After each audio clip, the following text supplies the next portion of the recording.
Welcome back to the Kosi Arsenal podcast. My name is Kosi. Welcome back to a brand new video. This is the latest Arsenal news and transfer news as well. Mikel Merino is on his flight, flying to London. He's going to do his medicals and he should be announced as an Arsenal player early next week. Now, he won't play in the Aston Villa game. That comes a little bit too early, but at least we can confirm our second signing of the summer is here. We're going to be talking about Ademola Lookman. Arsenal have been sniffing around Ademola Lookman. He's been hijacked by PSG. Agreed personal terms. A deal is in principle has been agreed, and therefore the two clubs are in talks to get Ademola Lookman to Paris Saint-Germain. Nico Williams, the name is still there. David Ornstein and the Athletic are still saying that Arsenal expect a surprise on Nico Williams.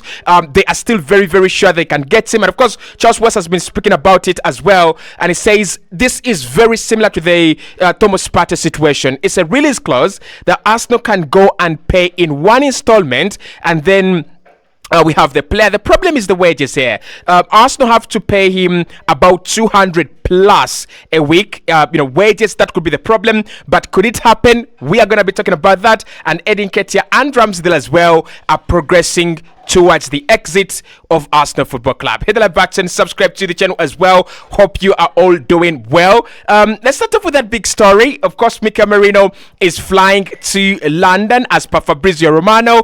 The players already told goodbye to all his Sociedad teammates and mates as well. The Here We Go came in yesterday after the two clubs signed paperwork and agreed a deal in principle that would see Arsenal pay around 33 million in fixed fees and around 2 million in add-ons. It's a crazy deal. 35 million euros. It's a crazy deal. But like I said, if you're Arsenal and you put yourself in a position where other clubs have to decide when to sell to you, then you're definitely going to be in a very, very difficult place. Now, I don't think Mikel Merino is definitely going to be needed for the Aston Villa game. So I'm not angry that he's that is not here in time to play against Aston Villa. I know most of you wanted him to be here.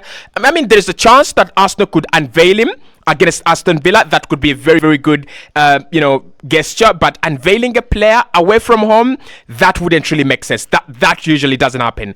But we won't see him against Villa. We potentially. We might see him after the first international break. I mean, I want to see how Mikel Arteta works with these players. Ricardo Calafiore, potentially, Garcia as well, Jean Garcia, and then Mikel Merino. They have not had a preseason. They have come in a little bit late. Yes, they add quality. Yes, they add depth. But how long are they going to take to adapt to the way we play? How long are they going to take to come around? We saw David Raya. He came in late in the window. And we are not going to lie, he had some problems settling in. He had some, problems understanding the patterns of play, understanding the players around him. So that's the problem with signing players later on. But it is done.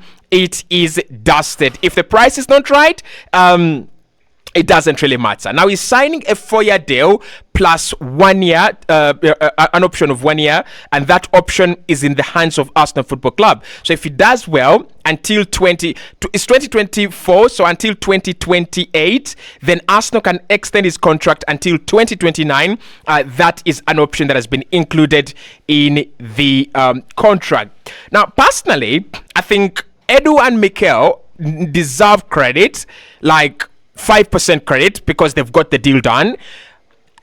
I'm still not convinced that Arsenal have no money to complete these deals earlier on. I still don't understand why we've done them very, very late in the window. Probably sales, probably the fact that we didn't look at these players as starters in the squad. That could be another reason.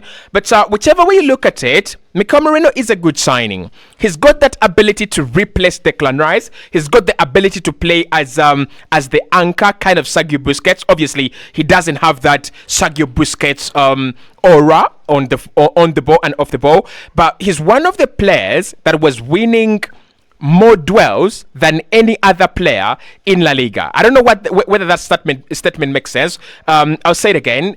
He is the player that won more duels in La Liga and in Europe last campaign, and that tells you much about his game. That tells you much about his versatility and what he can do. I think if Jorginho is going out, in the next 2 years, and maybe Pat is leaving in the next 1 year or 2 years, we could see Mikel Merino naturally slotting in that position. We could see Mikel Merino, replace Declan Rice. We saw Declan Rice having fitness issues. We saw him crapping up against Wolves. That is a problem we have to solve. And Mikel knows that Odegaard, is just a matter of time before Odegaard picks up that injury. It's just a matter of time before Odegaard becomes maybe unwilling to perform at the level that he's performing at, because he needs some rest, because he needs to change up a few things here and there. And therefore, thinking about that, I would say, in my opinion, Mikel Merino is a smart signing, very, very smart signing. Can play instead of Odegaard, can play instead of Rice, can start with Odegaard and Rice, but also he can give you that number 6 role if you need. And of course, he'll allow Declan Rice to grow as a player. I think Merino and Odegaard are so similar. Merino occupying the left-hand side of the midfield and Odegaard occupying the right-hand side of the midfield. Arsenal are going to be cooking, definitely. Now, I've seen a few people that have done analysis on him, but one of the most interesting pieces that I would say go and look at is at 442 on the YouTube channel of 442. What they have done, they have looked at how Arsenal could set up with Merino, why Arsenal have signed Merino, where he could play, but also most importantly, what he has been doing for Real Sociedad. And I think Mikel Merino, guys, comes in as a squad player. He won't start every game.